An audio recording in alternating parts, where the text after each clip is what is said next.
Small Wars is a book about war and marriage and the conscience, set in Cyprus in 1956, during the emergency when Cyprus was seeking to free itself from the empire. It's about a British Army major and his wife, Clara, who go out to Cyprus, having spent 10 years doing not all that much in Germany, and he sees action for the first time, and they're both living on the base at Episcopi. And they're very in love. She is a dutiful, loving, generous wife, and that's a sort of firm decision with her. And he absolutely adores her and respects her enormously. And through the story, in a way, she's his conscience. And as things become more difficult, he finds it harder and harder to bear her. I didn't really have a choice in writing it. I was determined not to go back to the 50s. I didn't want to be pigeonholed as that 50s writer. And then I was idly researching where Lewis, the central character from the Outcast, might have gone on his national service and just not really having let that character go.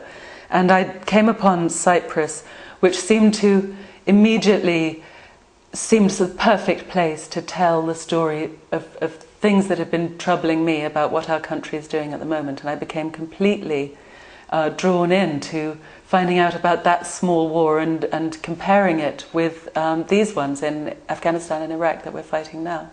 One of the essential themes of the book is is the battle between duty and conscience, and also the rights and wrongs of wars and what we do in our country's name and what we do in the name of love. It's about love in the widest sense, in that it's about the love of the wife and the love of the country, and it's in many ways a love triangle between England, Clara and Hal.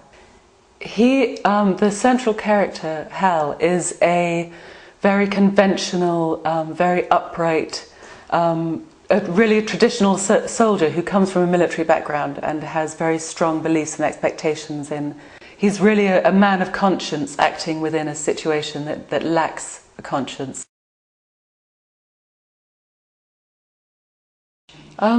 It's a weird one, that it's as if everything has changed and nothing's changed at all, because I'm sort of still sitting at my desk on my own most of the time, collecting the children and doing all the normal things that people do, and then I'll suddenly be doing something like this, or going off to do radio, or going to Germany to do a kind of mini book tour or whatever it is. So it's as if everything has altered and nothing's changed at all. But I hadn't imagined, I'd never thought about a successful author, what that might be like. And I find it very uncomfortable, and I'm very grateful for it at the same time. And it's both validating and undermining, because situations like having to speak in front of people are very nerve-wracking.